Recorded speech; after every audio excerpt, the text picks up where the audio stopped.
Ladies and gentlemen, we will call to order our Transportation Subcommittee, the Tennessee House of Representatives. It is Tuesday, March 18th, year 2025. It is roughly high noon. If all folks are logged into the electronic voting system, Mr. Clerk, will you please open the board to take the roll?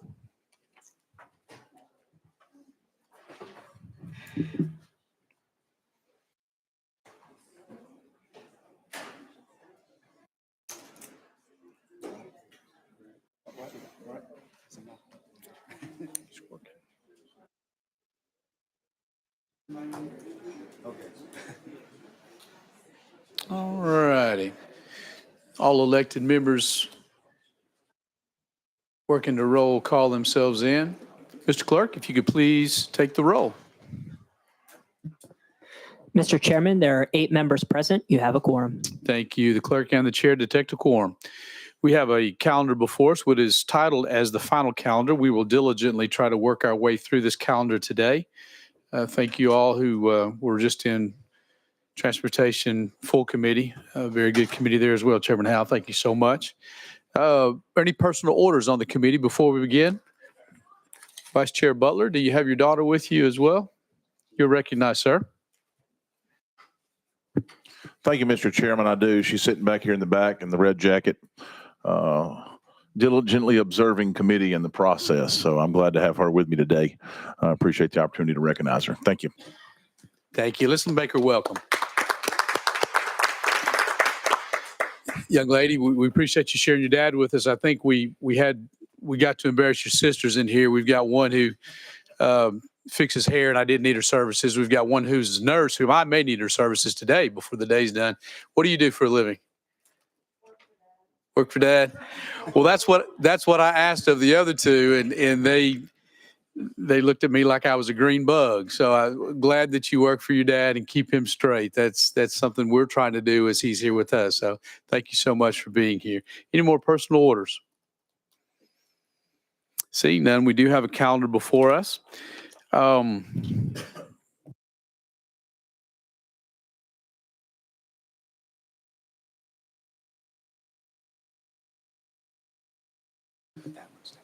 All right, we're going to go ahead and go through the calendar as it is. We may take some action that may be either off notice or rolling as some people are discussing pieces of legislation, and we'll address those as we go today. Would like to take up House Bill number 1 on the calendar. Is Chairman Doggett in the room yet?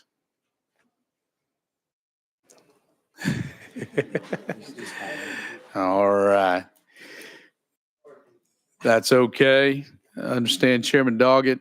Much like myself, you have had an allergy season over the last allergy season here in the last few hours, I believe. So you've had some challenging times. We will open up item number 1 on the calendar is House Bill 593 by Chairman Doggett. We have a motion. We have a second. You are recognized, sir, for discussion of your legislation. Thank you, Mr. Chairman, members of the committee. This bill, I don't think this concept is new to the General Assembly, but from my understanding, a few years ago, the mileage that is put on school buses for their use was extended up to about 200,000 a few years ago. I've got where I live in my rural district, school boards and county commissions have been asking me for a couple of years to help them be able to extend and get a little bit more life out of those school buses. They feel like that they recognize that there's an inspection process that they have to go through every year, but they felt like they could get a little bit more life out of these school buses to use because they're such an expensive part of their budget to be able to purchase new buses for pupil transportation. And so that's where this bill came from, is locally there. And what the language does extends it 30,000 miles from 200 to 230,000. Thank you. You've heard the explanation, and as you're mentioning history, I think I've sponsored so many daggone bills down here. I think I sponsored the bill that put it up to 200,000 miles several years back, and saw the value in doing that at that time. Representative McCalman, you're recognized. Thank you, Mr. Chairman, and good morning, Chairman Doggett. Just going to share, I do have some concerns over this. The engines that we've got, the diesel motors that we've got, they're intended for long-range hauling. These school buses are doing stop-to-stop. The wear and tear on these engines, I mean, I know it's only 30,000 miles, but it's not the intended purpose for how a diesel motor was designed to be used. And with the utmost amount of respect to you on this, sir, and I obviously think very highly of you, but Mr. Chairman, I think we need to take a look at this a little bit further. And with that, I'd make a motion to send this to summer study, sir. We have a motion. We have a second on summer study. Any discussion on the motion? And again, Chairman Doggett, you've done some great work on this legislation, and I know exactly where you come from because I've been there before. I think we'll vote on the motion to send this bill to summer study. This is the final action on the vote. All those in favor, forgive me, I got ahead of myself. I'm going on the script here. We're going to open up the board. Mr. Clerk, if you could please open the vote. All those in favor of sending House Bill 593 to a summer study, please signify by voting yes. Any opposed, please vote no. Has every member voted? Does any member wish to change your vote? Mr. Clerk, if you could please take the vote. Mr. Chairman, the vote is 8 ayes and 1 no. And again, just for my clarification as well, the vote is 8 in affirmative, 1 no. The affirmative votes will send House Bill 593 to summer study without objection. Yes, Chairman Doggett. Yes, sir. Thank you, Mr. Chairman and committee. And I hope that if there's an opportunity for some hearings between now and next year, that this will certainly be one of those that are included. I would love to be able to be a part of those hearings and get some additional information and all that good stuff. So thank you all so much for your time today. Thank you, Appreciate Chairman. Thank you, Chairman Doggett. We are now moving on to item number 2 on our calendars, House Bill 1211 by Chairman Keesley. Chairman Keesley, you have a motion. You have a second. You are recognized, sir, on your bill. Thank you, Chairman, and thank you for that second. I appreciate that. House Bill 1211. It's about airport security in the effort to get passengers safely, efficiently, and fairly through security into their destinations. Now, airports, especially ones as busy as B&A, need adequate TSA lanes and TSA agents to process travelers safely, and for that matter, in a timely manner. Delays in security lines have created an opportunity for third-party ID companies. These companies offer customers and travelers the ability to go straight to the front line if they pay an annual fee. Traveler safety and security is a priority, as I said, and is a rare issue that combines local, state, and federal government. Mr. Chairman and members, at this time, I am going to take this off, and I do appreciate your time. Let's look toward 26 for maybe some further action on this. But again, today, thank you for your time, and I appreciate it. And thank you, Representative Keesley. Again, I think this is a interesting conversation, has broad impacts, federal, state, several different layers as we listen to our folks that are doing this work within our airports. A very important issue, and I appreciate you bringing it to our attention. Thank you, sir. Without objection, we're taking House Bill 1211 off notice. Thank you very much. We're now going to item number 3 on our calendars. Item number 3 is House Bill 615 by Chairman Travis. Chairman Travis is getting advice from Chairman Keesling on how to take a bill off notice, I think. Thank you, Mr. Chairman. I'm pretty good at that. You're recognized on House Bill 615. That's your bill dealing with the logging issue, forestry issue, and we did get a phone call from you early, and I'll just let you make the comment, sir. Thank you, Mr. Chairman and committee. Yes, after speaking with a Senate sponsor on House Bill 0615, I think there's a lot of phone calls coming on, and I think this is probably one that we really, really need to study. Maybe do a summer study on this and see if we can find out a good way to do this, because, I had a constituent that was involved with a log truck coming down the mountain, and she was 17, and she passed away from it. So immediately. So it's something that I think we do need to study, if that's good with you, Mr. Chairman. Thank you. Representative McCalman, you're recognized. Thank you, Mr. Chairman. And based on the sponsor's request, I would like to see something come out of that. So I'd make the motion to send this to summer study. You have just a second. You have a motion and a second.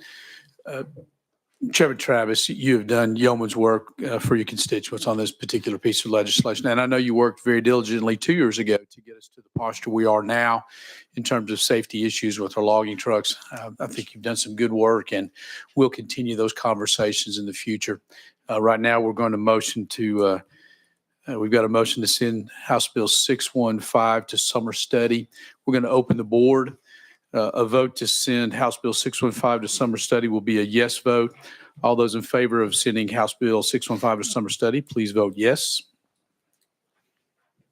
As the board is open, anyone opposed to this, please vote no. Has every member cast their vote? Does any member wish to change their vote? Mr. Clerk, if you could please announce the vote. Mr. Chairman, the vote is 9 ayes and 0 noes. Again, we have an affirmative action to send House Bill 615 to summer study without objection. Thank you, Mr. Chairman and committee. Thank you. You're now recognized on item number 4 on our calendars, House Bill 816. And we have an amendment on this one, Okay. Mr. Chairman. We've got a motion and we've got a second on your bill. Let's go ahead and put amendment drafted code 005205. That's correct. Okay. Who's correct? We've got a motion. We've got a second on amendment drafted code 005205. All those in favor of placing this amendment on the bill, please signify by saying aye. Aye. Any opposed, please say no. Your amendment is adopted. Your bill now is ready for discussion as amended. You're recognized. Thank you, Mr. Chairman. And this bill is pretty simple. It is amended. It states that no more than 4 points shall be accessed to a person's driver's license or driver's record for the offense of operating a vehicle while driving when their privilege is canceled or suspended or revoked. Right now, it's a current 8 points on their driver's license for driving on revoke. That's equivalent to doing 150 miles an hour down the interstate. And with this situation, these people are just not trying to drive without a driver's license. Sometimes it's a financial burden on it, but once we put 8 points on there, it's a financial burden forever. So, and I've talked to safety with this, and I think they're very good with this. And so that's my case, sir. Thank you. And I don't think anybody's listening. I've only driven 150 miles an hour once on the highway, so I haven't got those points on my license. No one laughed at that at all in the audience. You just didn't get caught. Thank you. I think the statute of limitations has gone out. They're not laughing either when I said that. So, any questions or comments? Thank you for bringing this piece of legislation, sir. Any questions or comments for the sponsor? Seeing none, you ready to vote? Mr. Clerk, if you could please open the vote. All those in favor of sending House Bill 816 to full transportation committee, please signify by saying aye, or excuse me, voting yes. Any opposed, please vote no. Has every member voted? Does any member wish to change your vote? Mr. Clerk, please take the vote. Mr. Chairman, the vote is 9 ayes and 0 noes. We have an affirmative vote to send House Bill 816 to full transportation committee. Thank you, Mr. Chairman and committee. And I'm going to get with Kelly and tell him the rest of the story. Thank you, Chairman Travis. Appreciate the work. We do have item number 5 before us, House Bill 1284. The request of the bill sponsor has been to take House Bill 1284 by Representative Hill off notice without objection. House Bill 1284 by Representative Hill is off notice. We're now on item number 6 on our calendars, House Bill 197 by Chairman Leatherwood. Chairman Leatherwood, you have a motion? You have a second. I think we've got some amendatory language that you've been working on with the Tennessee Department of Transportation. Is that accurate, sir? That is number 4391. Okay, let's go ahead. Can we get a motion? Get a motion, get a second. Let's go ahead and adopt Amendment Drafting Code 004391. All those in favor of placing this amendment on the bill, please signify by saying aye. Aye. Any opposed, please say no. The ayes have it. Your bill is amended and ready for description. You're recognized, Chairman Leatherwood. Thank you, Mr. Chairman, committee. This bill requires the Department of Transportation to develop and implement a policy for the removal of personal property used for camping on state and interstate highways.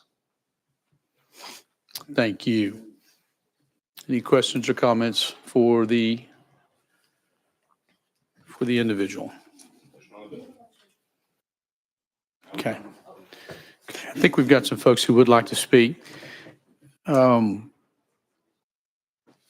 go out of session. We have a couple of individuals. We have Lindsay Crinks and we have Sarah Champion. We will go out of session. The folks who'd like to speak, choose whichever side you'd like to go to. We are timed on our testimony to 3 minutes, and we'll have some opportunity after that to ask questions if they come up. Please tell us who you are, who you're with, and your thoughts on the bill. Thank you so much, Chairman and members of the committee. My name is Lindsay Crinks, and I've been working on issues of housing and homelessness for the last 20 years in Tennessee. I'm a minister and the co-founder of Open Table Nashville, which is a faith-based homeless outreach nonprofit. We've moved over 1,000 people into housing since our inception.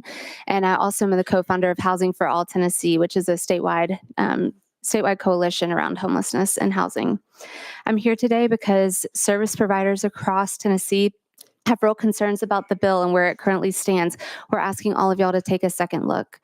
Representatives, if you've never buried someone who died from exposure because the shelters were non-existent or not enough in your district, if you've never walked with someone through navigating the impossibly long waiting list for housing, if you've never spent months helping someone reorder their birth certificate, social security card, and ID that were thrown away by Public Works after a camp removal, then we're asking you to listen to those of us who spend our lives every day doing this work.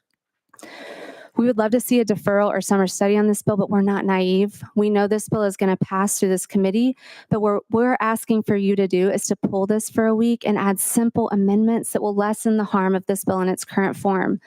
In Tennessee, we have a deficit of over 3,500 shelter units for everyone who needs it year-round. And we lack an additional 121,000 units of rental housing for extremely low-income renters. In other words, thousands of people in your districts literally have nowhere to go. We know that the only way to end homelessness is through support services and housing, not an endless game of whack-a-mole with campsites that waste taxpayer dollars without solving underlying issues. There are 4 amendments that we want to see on this bill to reduce harm. They're very simple. I've already spoken with Representative Leatherwood and Senator Taylor about these, asking you to reconsider, Representative. The first is that we want to ensure that homeless service providers are contacted within the first week of camp closures initiated on TDOT land. The current bill doesn't specify when providers should be contacted, which is an oversight if the intent of the bill is to help people connect with resources. The second amendment is we want to give people at least 30-day notice before their belongings are taken and disposed of.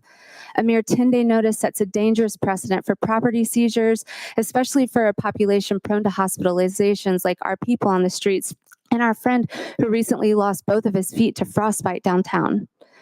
The third amendment is to give people at least 60 to 90 days instead of 30 before campsites are cleared, or work with each location on a unique timeline based on their needs and resources. This allows outreach workers like us to establish relationships, order documents, begin housing paperwork. And again, if the goal of camp removals includes actually breaking cycles of homelessness and not just perpetuating them, 30 days is not enough. The last amendment we want is for the MOU between TDOT and the local government to establish a collection, storage, and retrieval process for personal property that's seized. That's especially important for documents, IDs, social security cards, benefits, medical supplies, and other important paperwork. And we can all agree that losing these essential items only prolongs homelessness and makes matters worse. So in closing, Representative Leatherwood, I've personally spoken with you and Senator Taylor. I know you volunteered with a mission in Memphis, and I know you're sympathetic. But you and Senator Taylor won't have to carry out the orders of this bill or journey alongside all the people this impacts or help them put the pieces back together. We live this every day with our friends on the streets, and we're asking you to reconsider. Thank you. Thank you, ma'am. We've given you some grace for an extra couple of minutes there. So glad to. Ma'am, do you have anything to add? Yes. Hi, my name is Sarah Champion, and I'm the co-director of The Beat, a homeless outreach and advocacy nonprofit that focuses on Madison, where I've lived and worked over the last 5 years. In the past year, we've helped our neighbors navigate 2 camp closures and just wrapped our warming shelter, which served a total of 1,800 people across 70 days. I take pride in knowing the names of almost everyone that we serve, and I consider many of them my friends. I want to ask you to picture your own home in your mind. Now remove the door and put in a tent flap. Imagine this is the first space you've had in months where no one has broken in and messed with your belongings. You feel safer here than in previous camps, and you're beginning to learn what resources are available in the area. You're really excited about the job you just got because it pays enough that you can start to get your documentation together, get yourself a more stable job, and eventually an apartment. But when you arrive at the spot that you thought might carry you through and off the streets, you're told that you have to vacate with just 10 days. You could call family or friends, but they'll just say you shouldn't have gotten yourself into this position in the first place. Because there are no timelines written into this bill to provide social services, no one is called until less than a week before you must vacate. This person puts your information into a system and tells you to wait at least 4 months to hear back, but that you've got to check in every month to stay on the list for housing. There's a local outreach organization that could help you move, but because the bill does not require that anyone contact them, that connection is never made. 2 days before you must vacate, you accept that no one is coming to help, and you load all your belongings into a grocery cart. You have a new spot to go to, but it's uncertain, floods easily, and is nearly 2 miles from the closest bus stop. You cannot take your cart on the bus. You have to move your entire home by walking it across town. Your neighbor has chosen to stay. He's an elderly veteran who does not believe the camp will actually be torn down. You've tried really hard to get him to leave with you, knowing that you won't survive long on his own. You haven't eaten in days and your mental health is extremely low. When the people in uniforms finally show up to remove your property, there's no one there to advocate for you. This is just one hypothetical example of what is occurring with this population every day. The proposed amendments to this bill would safeguard against further negligence caused by an already overburdened system and ultimately seek to break the cycle of homelessness. I urge you to take more time to consider these changes and the impact they will have on our neighbors and friends. Thank you. Thank you. Any questions or comments for our speakers? Tina, thank you for your time. We're back in session. Chairman Leatherwood, we have your bill as amended before us. Glad to hear your comments. And as I'm hearing some of the testimony, I'm feeling confident that your bill is a mechanism to get folks into these services that we're discussing. If you could please discuss your legislation so you're recognized. Thank you, Mr. Chairman. Get his mic on. And that is correct. The bill specifies, this is Department of Transportation roadways. It's the shoulder, the berm, the right of way of highways, under a bridge or overpass, or within an underpass of highways. So these are the locations we're talking about. And this bill never purports to attempt to solve all the homeless problem. It won't. But what we are trying to do in a small way is attempt to improve someone's lot in life, even if by a little bit, move them from these dangerous locations to less dangerous locations. And some will find more permanent housing, some won't. As they testified, there's a shortage. But even temporary housing in a different location is better than here. So that's what we're trying to do. help move the homeless from these more dangerous locations to less dangerous. And the bill, to address something else, the department shall develop and implement the policy pursuant to this section. And that policy will include local homeless coalitions, nonprofit organizations, entities that provide transitional housing and related services. The word used is shall. So it shall do that. It's not optional and it's not absent in the bill. It's right there. So this is a difficult situation, but I think this is a good step to try and get the homeless the services they need. Thank you. Thank you. Representative Bain, you recognize. Thank you, Mr. Chairman. Representative Leatherwood, have you ever visited a homeless encampment in your district? Chairman Leatherwood. No. Have Representative you, Bain. Thank you. Have you ever attended a funeral of someone who's been unhoused who lives in your district? Chairman Leatherwood. No. Representative Bain. Have you ever sat there when someone's entire life is taken from them, with their belongings, their social security card, the photos that their grandmother gave them? Chairman Leatherwood. Well, these can be emotional scenarios that are brought up.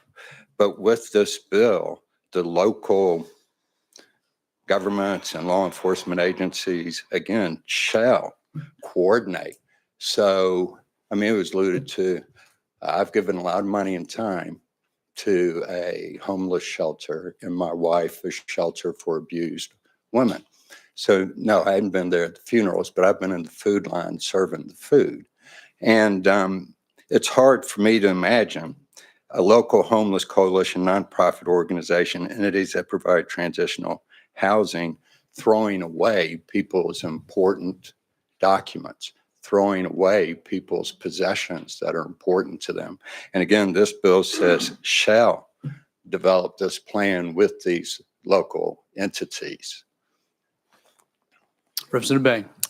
One of the first things I did when I was elected was tour the homeless encampment that Sarah referenced in my district in Madison, and met the residents there, and uniquely understand that this bill would totally destroy their world. And I understand that in your mind, you think that there are stipulations that prevent that. But I have major concerns with this. We as a state have criminalized homelessness. We have criminalized the status of housing in this state.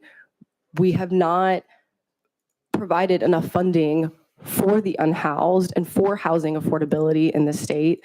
And so I don't think that removing personal property of our citizens and our constituencies is the answer to solving the homelessness crisis. And Lindsay mentioned in her testimony that right now, Tennessee has, I believe, only 4,700 shelter beds in the entire state. And on record, we have around 8,000. There's just not enough services to go around to support these people if their property is removed. I also want to acknowledge that campsite removals are incredibly expensive. In Nashville, there was a camp at Brookmead Park that cost the taxpayers around $475,000, and the fencing of the park cost an additional $100,000. So it's extremely inconvenient and costly to taxpayers as well. And for my more libertarian friends on the committee, removing your personal property at whim, you all should be not in favor of that. So I have major concerns with this bill, and I would ask you, Representative Leatherwood, because I know it's coming from a place of you want to do better and you want to do good. And so I would ask you to consider the amendments of the folks and the organizations that are working more closely with this constituency. Thank you. Thank you for your comments. Chairman Russell, you're recognized. Thank you, Mr. Chairman. Since I've been here, I've noticed that a lot of people don't like change when we bring these bills about. And from my understanding is you're wanting to, with this bill, create a better and safer place for these homeless people. Is that correct? Chairman Leatherwood. That is correct. Chairman Russell. Chairman, yes. Thank you. In that instance, I'm proud to support it. Thank you. Thank you. Thank you. Representative Ashley, you're recognized. We're ready to vote. Any closing comments, Chairman Leatherwood? Appreciate your support. All right. Mr. Clerk, please open the vote. I've been corrected. Just to ensure, I believe we did go back into session, but just to make it official, we are back in session officially now. So thank you for recognizing that. Now, Mr. Clerk, could you please open the vote?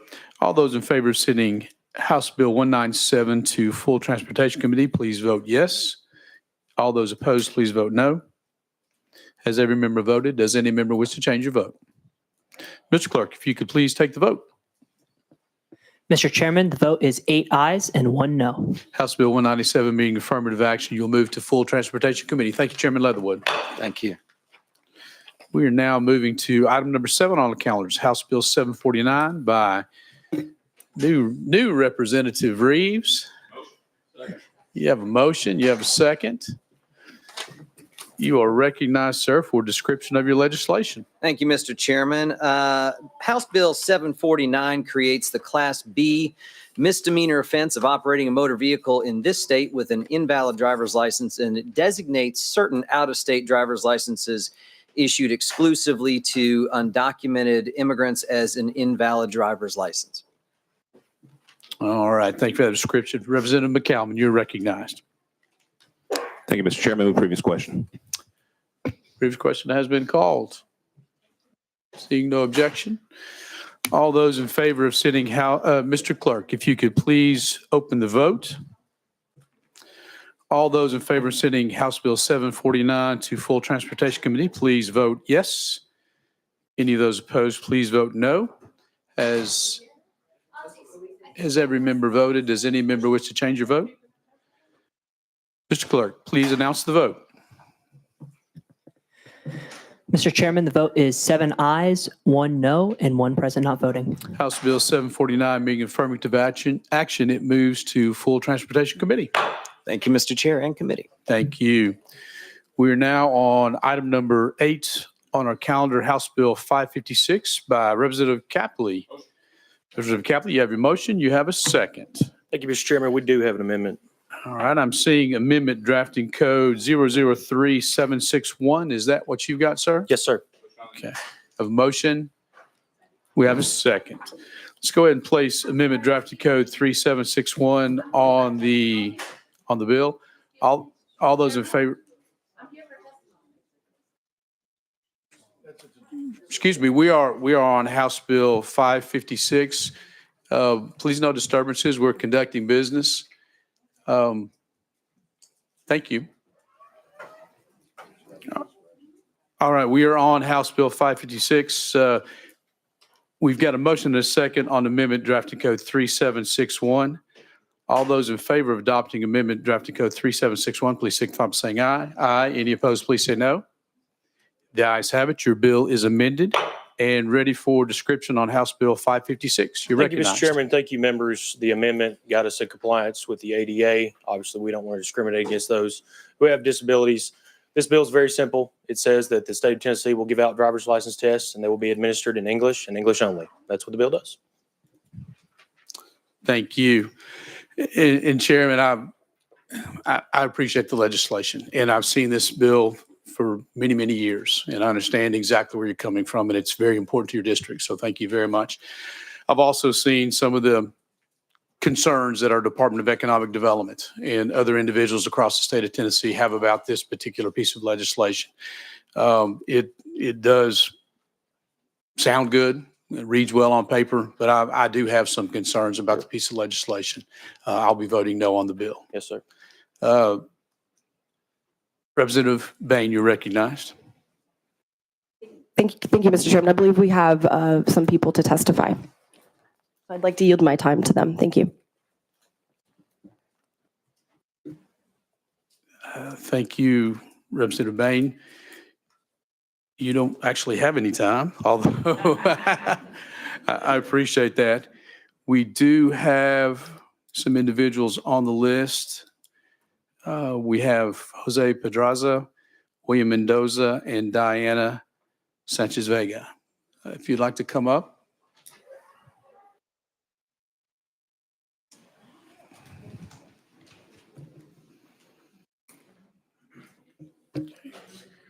We will go out of session, Representative Capley. We are out of session. Ladies and gentlemen, we have 3-minute time. We're going to adhere to 3 minutes on this conversation. Whoever would like to speak first, please tell us who you are, who you're with, and what you'd like us to know. You're recognized. Good afternoon. My name is Diana Sanchez Vega. I am a proud immigrant from Argentina, Gomesi, and an even prouder naturalized U.S. citizen, just like our First Lady Melania Trump.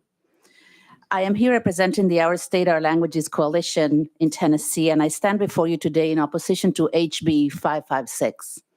Access to safe transportation is a cornerstone of economic self-sufficiency, and our state's continued growth depends on empowering all residents, including immigrants, refugees, and international executives, to hit the road without undue barriers. So consider this. When any of you travel abroad to a country where English is not the official language, such as Mexico or Italy, like our governor did last year, went to Italy and rent a car, you're still able to follow the local road rules because these are international signs? Or do you consider yourself a safety hazard to everyone on the road as well? If our esteemed legislators can navigate foreign roads safely, why should hardworking residents be penalized by a test that is only offered in English? Let me share 3 impactful stories about current voters in our state. Amina and her family fled war-torn Syria and resettled in Nashville. With a rich background in hospitality, she secured a job at a local hotel. However, her lengthy 2-hour van commute from her home to work affects her ability to earn extra shifts. And Amina's exceptional driving skills are undermined by a written test she struggles with in English. So offering the test in Arabic would allow her to reduce her commute, increase her earnings, and further bolster our tourism industry. And because of time, I'm just going to share another story. Tariq, he arrived in Chattanooga from Egypt and began working in manufacturing, contributing to the production of auto parts that drive our local community economy. Despite his commitment, his inability to drive independently due to language barriers threatens his punctuality and job security. Offering the test in Arabic would empower Tariq to maintain reliable transportation to his early shifts and continue his valuable work in the manufacturing sector. But I just want to say one more thing. I'd love for you guys to consider the needs of our international business community. Auto industry executives travel into Tennessee from companies like Volkswagen, Nissan, and Toyota, who have multi-billion-dollar investments in Tennessee with state-of-the-art plants, require the ability to drive while staying in our state for extended periods of time, several months at a time. This bill would restrict them as well. Would you ask these auto companies to leave the state and take their investments with them to another state? It is a fact that at least 2 of these companies chose Tennessee because of what used to be our welcoming policies. So losing their contributions would result in billions and billions of dollars in economic loss, not just in jobs, but in overall state growth. Thank you, ma'am, very much. Next individual, please tell us who you are, who you're with, and what you'd like us to know. 3 My minutes. name is William Mendoza, and I'm here by representing myself. Thank you for allowing me the opportunity to speak today. And I stand before you in a strong opposition to the proposal that will make driving tests available only in English. I understand that safety on our roads is crucial. However, restricting the driving test to English alone is not the way to achieve this goal. Instead, this proposal creates unnecessary barriers that would harm hardworking families, limit economic growth, and jeopardize the safety of our communities. Let us remember that Tennessee is a home of a diverse population. Many of our neighborhoods are immigrants who will work tirelessly to provide for their families. These individuals may speak English in some contexts, but learning a new language takes time. By limiting the driving test to English only, we are placing an unfair obstacle in front of people who are already striving to succeed and contribute to our state.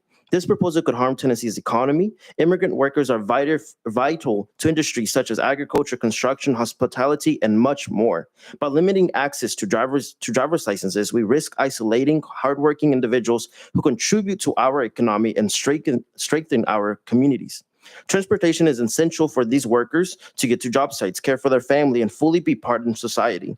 Blocking access to driver's license based on language alone would hurt not only these individuals, but our economy as a whole. This proposal does not improve road safety. It does the opposite. We should be working to make our roads safer by ensuring that all drivers are well informed, not by excluding people based on language barriers. Providing these driving tests in multiple languages ensures that everyone understands traffic laws, making our streets safer for all Tennesseans. When individuals can read and comprehend the rules of the road in their native language, they are better equipped to drive safely and responsibly. Instead of closing doors on those who are working hard to improve their lives, let us invest in resources that help people learn and succeed. I urge this committee to reject this harmful proposal and instead focus on policies that empower all residents to thrive and ensure safety in every Tennessean. Our communities are strong and will ensure everyone that has tools they need to succeed. I have someone that's close to my heart that was finally able to get this driver's license after 20 years being in this country, and seeing him happy for finally getting his driver's license and being able to take in his own language truly warmed my heart. These people are just trying to get a driver's license. We're already making it harder because if you don't have a driver's license, you get they're trying to put a pass, you get a misdemeanor. So we're gonna make it even harder for the folks to be able to get a driver's license. This is just a driver's license. Make it be able in all languages like it currently is. Let us stop hurting the immigrants in this country and in the state, and let us make it better for them so that they're able to be ride and drive safely in our state. Thank you. Thank you. Next individual. You're recognized. Hi. Please tell us who you are, who you're with. Yes, thank you. Good afternoon. My name is Luis Pedraza. I am a community member from Unionville and Shelbyville, Tennessee. I've grown up here in Tennessee all my life.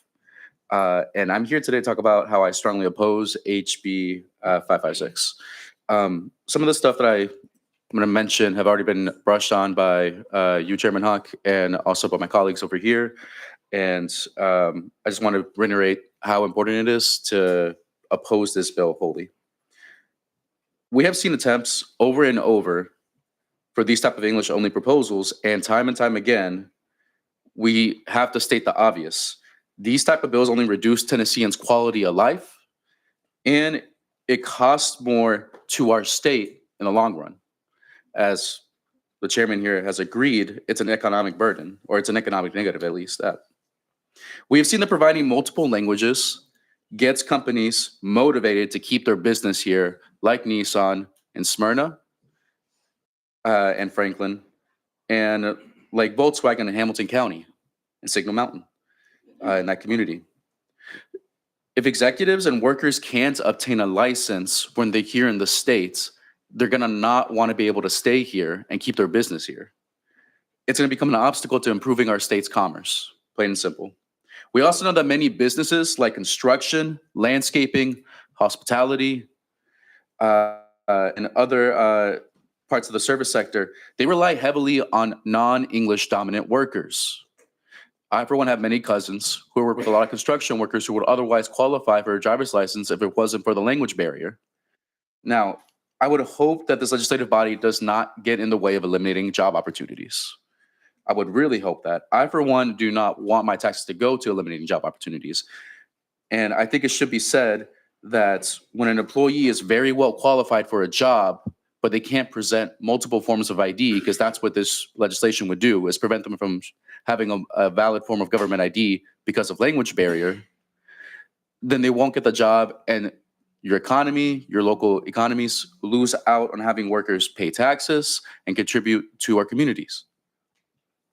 Look, we also need to think about this in the long term.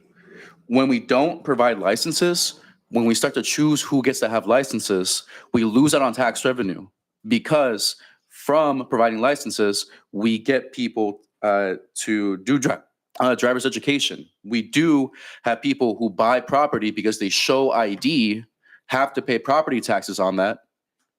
And because they can't show that ID, they can't buy that property and they can't pay those property taxes. And for a lot of counties, property taxes are the only way those counties really function. Thank you very much. Thank you so much. Thank you for your time. Any further questions, comments? Thank you all very much. We are back in session. Representative Capley, you're recognized on your legislation, sir. Thank you, Mr. Chairman. I have no further comments. That's all I got. Chairman Russell, you're recognized.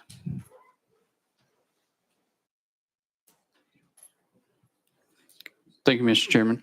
And to the sponsor, I like your bill. I just say I'm not there for voting for it yet. I sort of think we need to look at more of a reciprocal agreement. Like if the countries allow English tests there, we allow their language here. So I'm just not totally for it just yet. Thank you. Chairman Howell, you're recognized. Thanks, Chairman. And while I agree with many people on this committee who would say we love ourselves some Kip Capley, I personally don't like your bill. I think you're a great American and a great patriot, but unfortunately, this bill does not address, it's already illegal for illegal aliens to have a driver's license in Tennessee. So what this bill does is address those people who are already here on a work visa, on a green card, who are here legally. And I have many of those in my district. I have German companies that employ 1,000 people. Volkswagen that has close to my district that has 5,000 or 6,000 people. And these companies send a large part of their executive staff here with their families. They're here legally, and some of them may not speak English, but they're legally here. But if they can pass an English driver's test, I don't know. But one thing I do know, the actual driving test, when you get in the car and take the driving test on the road, that has to be in English. So that part of it is addressed. And so I do know that the Tennessee Chamber is opposed to this, ECD is opposed to this, because it could have a very negative and economic impact on the state of Tennessee. And for that reason, I will have to vote no.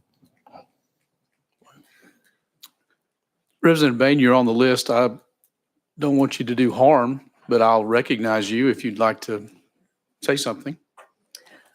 Thank you, Mr. Chairman. I'd just like to recognize and reiterate what Chairman Howell said, that the Tennessee Chamber and National Chamber are both against this bill. So it would be really bad for business, which I'm sure is not your intent. Thank you. President Capley, some closing comments, sir. Closing comments. Most executives from Volkswagen and Nissan don't drive. They have drivers. That's the first thing. The second thing, I did not mention any kind of illegal persons at all one time. I was standing here. That's obviously not the intent of this. But again, if it's your position that, this is for the safety of Tennesseans, if you can take the test in English, you can pass it in English. We're not asking them to learn the entire language. The signs are in English. The commands are in English. When you get pulled over, guess what? It's in English. So, hey, if that's your position that you want to, go with the executive branch and say, hey, we're worried about Volkswagen executives, et cetera, then that's fine. That's fine with me. You vote your conscience, vote your district. Thank you, Mr. Chairman. Thank you, Representative Capley. Representative Renaud, you're recognized. Thank you, Mr. Chairman. I do have a question for Department of Safety regarding the driver's license. They're not on the list. Oh, they're not. Okay. Well, if I may ask Representative Capley the question, maybe he would know. You're recognized. Thank you, Mr. Chairman. When people take the driver's license test, is there a time frame limit on how long they have to take the test? Representative Capley, you're recognized. I think so. I'm not 100% sure on that. I might have to phone a friend. I don't think so, but I haven't brushed up on that today. Representative Renaud. When people come to the United States on work visas, or like when I go on vacation, I don't have to get a new driver's license. So is there a different requirement here where they have to get a driver's license in order to drive here? As far as I know, when they're working on the visas, that's, like I said, we'd have to get for safety. I don't want to be talking about things I can make assumptions. I think you're onto something there, but I don't have that concrete information. All right. Okay, I don't have any further questions. Thank you. Any further questions or comments? Are you ready to vote? Mr. Clerk, please open the board for votes. All those in favor of sending House Bill 556 to full Transportation Committee, please vote yes. Any of those who would like to vote no, please vote no. Has every member voted? Does any member wish to change your vote? Mr. Clerk, please take your vote. Mr. Chairman, the vote is 3 ayes, 5 noes, and 1 present not voting. The vote meeting the negative, the bill will not move forward. House Bill 556 fails. We are now on item number 9 on the calendars, House Bill 558 by Representative Capley. You have a motion, you have a second. Representative Capley, I think we've seen a posture in the Senate as we're winding down. I think the House Bill 558, the Senate version of it, may have been general subbed in the Senate. Yes, sir. So I'll just bring that to your attention, I'll sir. take that off notice, Mr. Chairman. Okay. Without objection, House Bill 558 by Representative Capley has been taken off notice without objection. House Bill 558 is off notice. Let me make myself some notes as I'm catching up. We're now on House Bill 559 by Representative Capley. You have a motion, you have a second. I don't see any amendments on there. You are recognized for describing House Bill 559. Representative Capley. Mr. Chairman, if we could send that to summer study. There's some amendatory language. There's some different groups who are working together on this. I talked to Representative McCalman about it, and I could explain it, but just for the sake of time in the committee, I don't want to hold y'all up. We'll just send it to summer study. All right. I recognize Chairman McCalman. Thank you, Mr. Chairman. I make the motion to send this bill to summer study. We have a motion. We have a second. This will be an action on House Bill 559 by Representative Capley. All those in favor of sending House Bill 559 to, Mr. Clerk, if you could please open the board. Remind myself to do that. All those in favor of sending House Bill 559 to summer study, please vote yes. Any opposed, please vote no. Does any member wish to change their vote? Mr. Clerk, could you please take the vote? Mr. Chairman, the vote is 9 ayes and 0 noes. All right. Item number 10, House Bill 559 has an affirmative vote to go to a summer study. Thank you, Chairman. Thank you, committee. Thank you, Representative Capley. Thank you very much for all your time. We're now on item number 11 on our calendar, House Bill 537 by Leader Camper. Leader Camper. Thank you, Mr. Do Chairman. we have a motion? If I can get a motion in a second, I appreciate it. If I can get a motion in a second, I would appreciate it. We've got a motion. I would appreciate it. You've got a second. Okay, Just making thank sure Representative Baines awake. Okay. I think you have an amendment on the bill drafting code 3706. Yes, sir. That Okay. amendment was done in conjunction with law enforcement to make sure that they Yes, are and you okay with the amendment. and you had with the been bill. working on that last week. Your office has been working on that last week. Do we have a motion on amendment draft code 3706? We have a motion. We have a second. Let's go ahead and adopt that amendment. All those in favor of placing amendment draft code 3706 on the bill, please signify by saying aye. Aye. Any opposed, please say no. The ayes have it. Your bill is amended on 537. Lady Camper. Thank you, Mr. Chairman. Mr. Chairman and members, this bill comes to me from a constituent of Senator Taylor, who she and her friends are afraid to keep their auto registration in their cars, in their glove compartments, due to the fear of constant card thefts. And they were afraid that if someone were to steal these cars, they could get people's home address. So what this bill would do is it allow the car owner to keep their registration on an electronic device, and they'll be able to use that instead of a paper copy to make sure that it doesn't get in the hand of criminals. So with that, I would appreciate a favorable vote. Law enforcement is okay. We put provisions in there to make sure that if they look at the copy and it's distorted or anything like that, they don't not necessarily have to accept it, but it do give them options. And it's already passed the Senate 32-1. Okay. And I saw that amendatory language that it is as the discretion of law enforcement to be able to read that. If someone's cracked to pieces like my phone is and you can't see it through there, then That's true. then you got to have it some other way. That's right. Any questions? Representative Ashley, your recommendation. Representative Ashley has called the question. Mr. Clerk, if you could please open the voting board. All those in favor of sending House Bill 537 to Full Transportation Committee, please signify by voting yes. Any opposed, please vote no. Has every member voted? Does any member wish to change your vote? Mr. Clerk, if you could please announce the vote. Mr. Chairman, the vote is 9 ayes and 0 noes. Your vote passes. 537 goes to Full Transportation Committee. Thank you, Mr. Chairman and committee. Thank Appreciate you. it.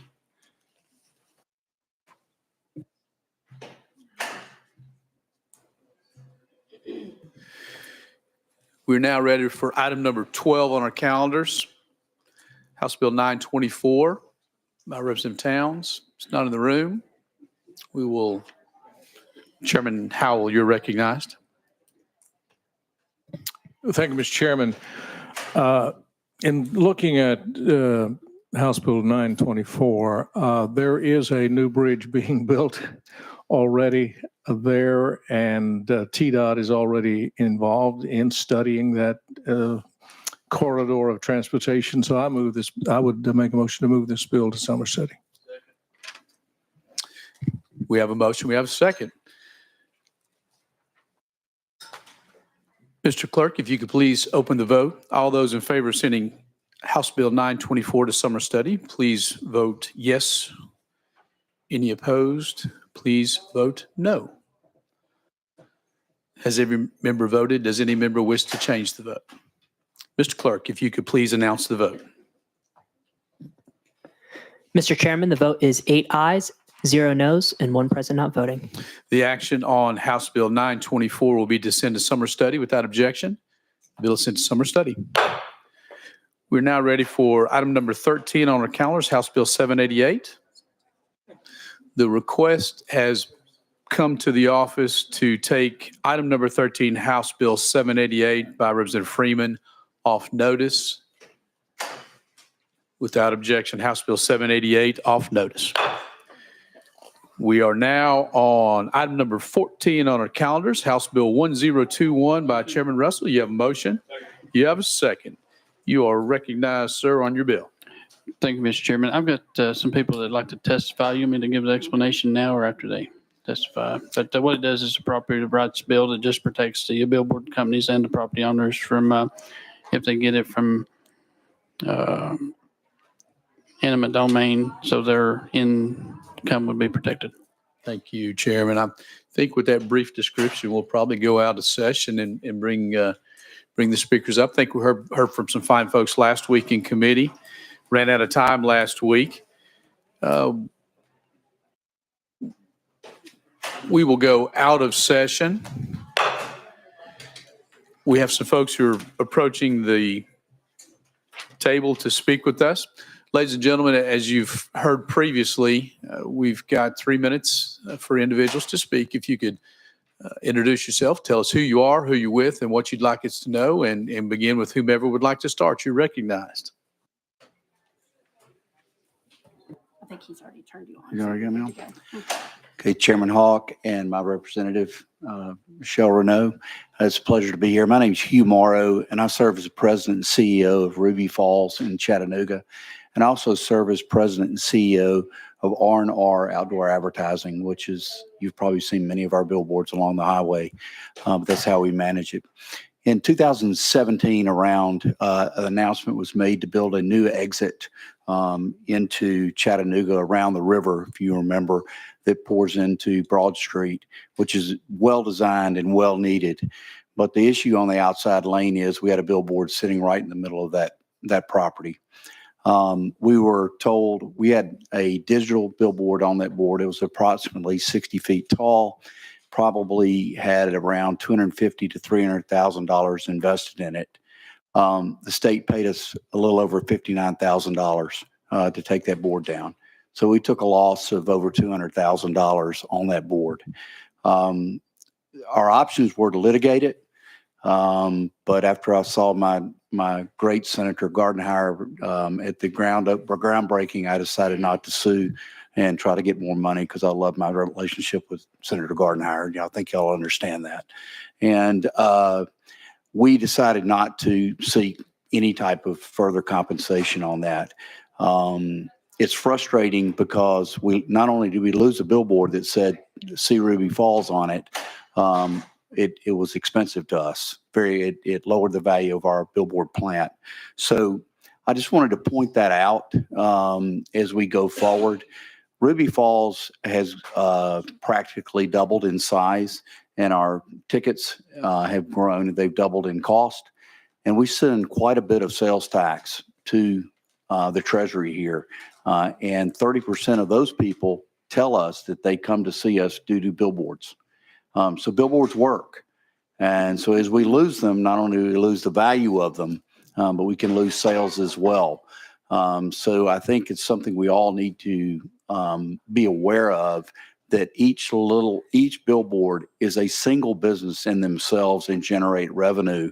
And they devalue our business when we lose one of them, and for the sake of growth. I've heard information that we are going to go 6 lanes all the way to I-59 out of Chattanooga. We have 5 boards between there and that area. And if we went 6 lanes all the way to Nashville, we have over 30 boards in the right of ways coming to Nashville. So it becomes more than one board as we work through this. So just compensation, I think, is extremely important. Thank you very much, sir. Thank you so much. Holly, you're recognized. Holly Kirby with the Outdoor Advertising Association of Tennessee. I just wanted to follow up. I do know I talked to you guys last week, but wanted to follow up on some of the fiscal concerns that had been raised during the conversation. And our association spent this week polling our members to figure out how many billboards since 2021 had been taken and given relocation costs by TDOT. Since 2021, we've been able to identify 9 billboards across the state that have been adversely impacted by eminent domain. TDOT has paid a total of $525,590 in relocation costs on those 9 signs. 2 of those signs were able to be relocated. So the other 7 were just taken down. Because litigation expenses cannot be recovered in these cases, attorney's fees, expert witness fees, those types of things, only 1 of those 7 signs would have appraised to the point that we would have risked the litigation to get just compensation. If we were under the bill today, only 1 of those signs would have actually gone. The companies would have taken the offer that TDOT gave and said it's not worth it to battle it out and to pay those litigation costs. So I feel like that's a really important, because I know the fiscal note is it's quite vague, and I think it's important to keep having these conversations to understand that that was a $260,000 difference on that 1 billboard. So when you look at it across 3 years, 1 billboard, $260,000 of extra costs that TDOT's not already spending today.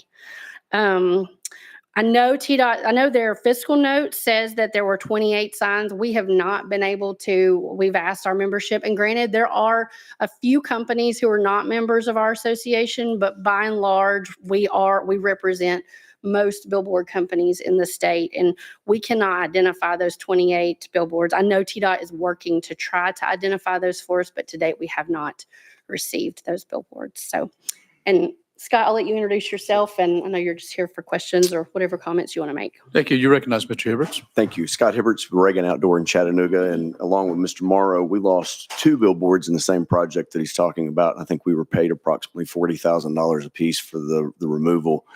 By the time you hire a subcontractor to remove those signs, you really eat up most of anything that you get for the sign.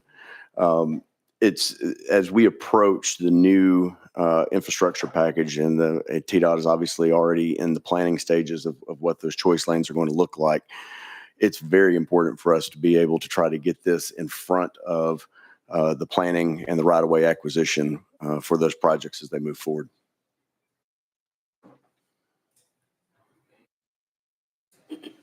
Thank you. Chairman Howell, you're recognized, sir. Thank you, Mr. Chairman. And just let me say, it's good to see Scott. In another life, Scott and I actually worked together in media, TV in Chattanooga, and he's gone on in life and done great things. Good to see you. Thanks for coming, spending your time here testifying. You've gone on to do great things too, Chairman. So, depends on who you ask. Chairman, you're recognized. Thank you. And also, Mr. Morrow, we've been friends for quite some time and thoroughly enjoy Rock City. And having worked with Ms. Holly some time back in completely rewriting and carrying the bill that rewrote our billboard laws to bring them in current standing with the Sixth Circuit, which declared them illegal, unconstitutional. I know a little bit about this issue. And through that process, I learned that the billboard industry is a very strong, viable business in Tennessee. And you invest hundreds of millions of dollars, but you also contribute hundreds of billions of dollars to the economy. And for that, we appreciate you. And it's interesting that, and of course, I'm a big fan of TDOT. I think they do a great work. The problem that we come down to usually is funding.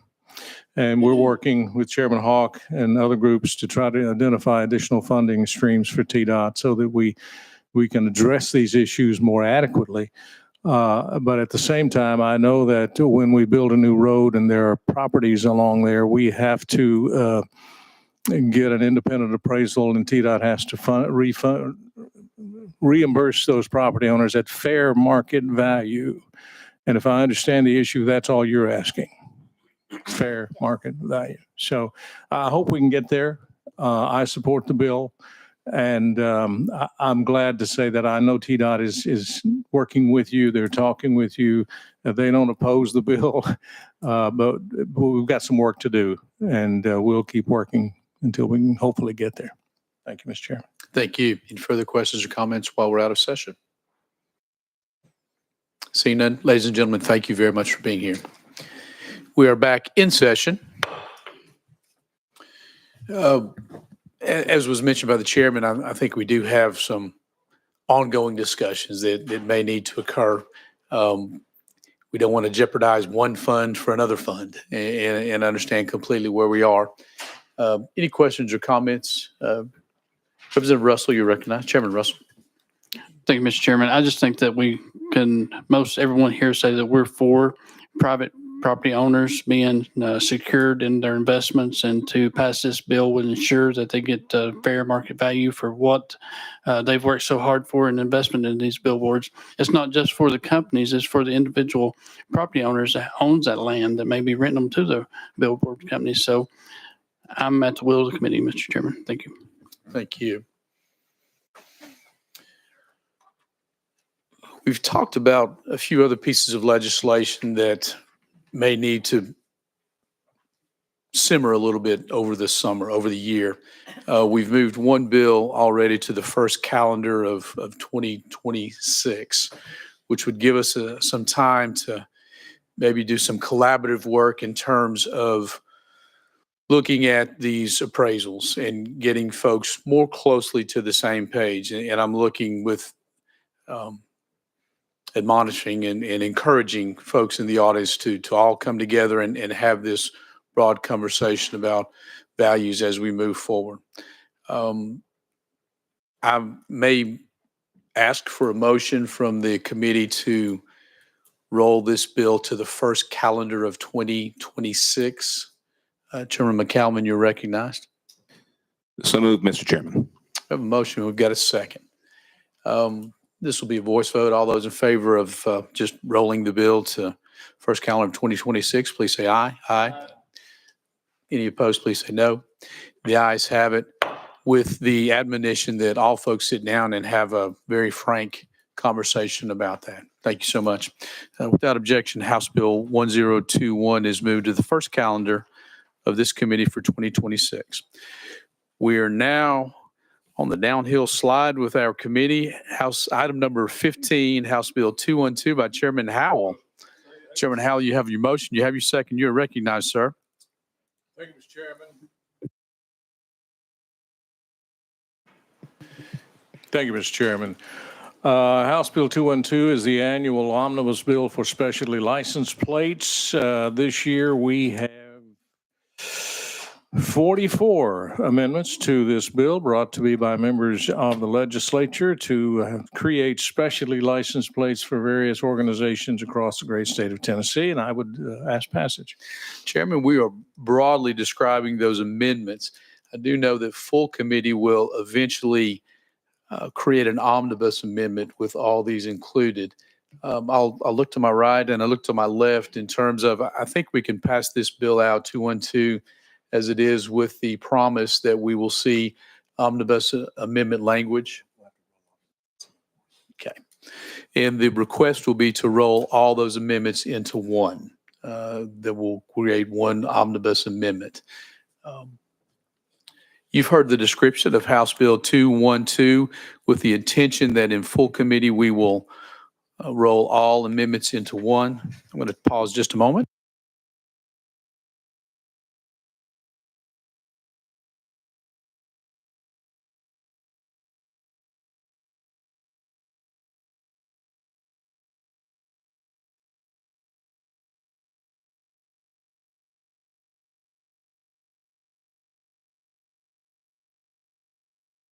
All right.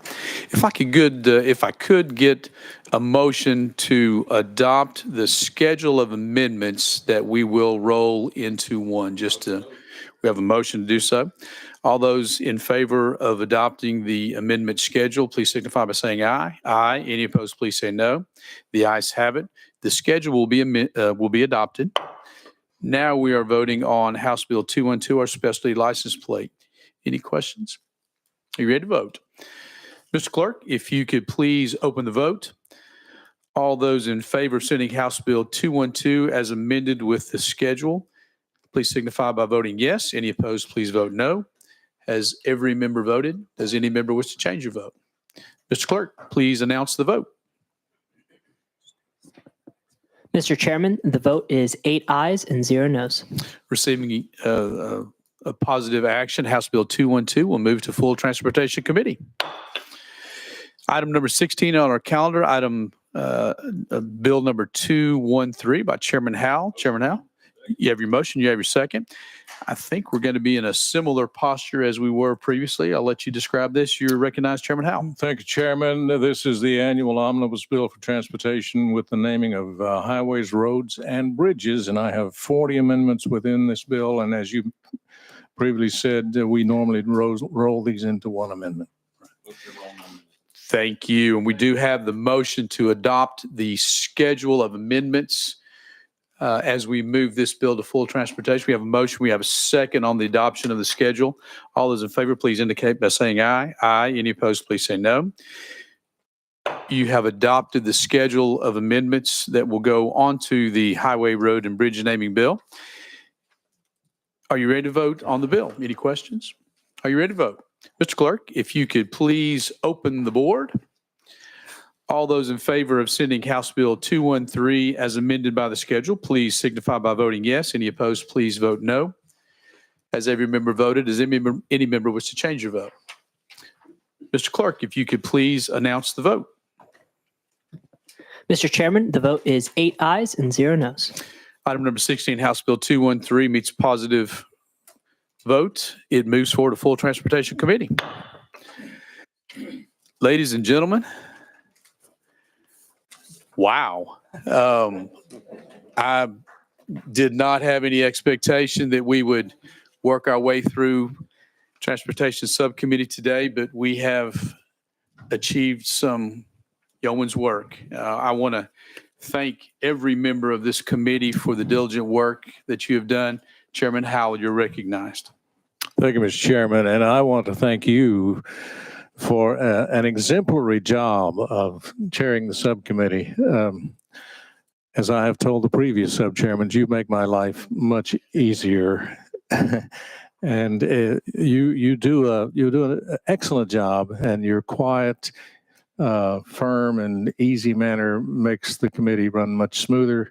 And I just so appreciate working with you as a partner in transportation, and I look forward to great things in the years ahead. Thank you.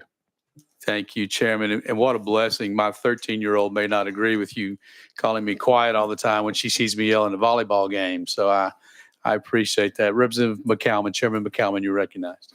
Thank you, Mr. Chairman. And to echo some of Chairman Howell's comments, this is my first year on this committee, and I look forward to coming back and serving alongside of you. You've done an exemplary job as chairman of this subcommittee. I know you've been on chaired several committees, but it has been an honor and a real privilege to serve alongside you in this committee, sir. So thank you. Thank you. I want to thank each and every one of you. The work that we've done in this committee has been really good.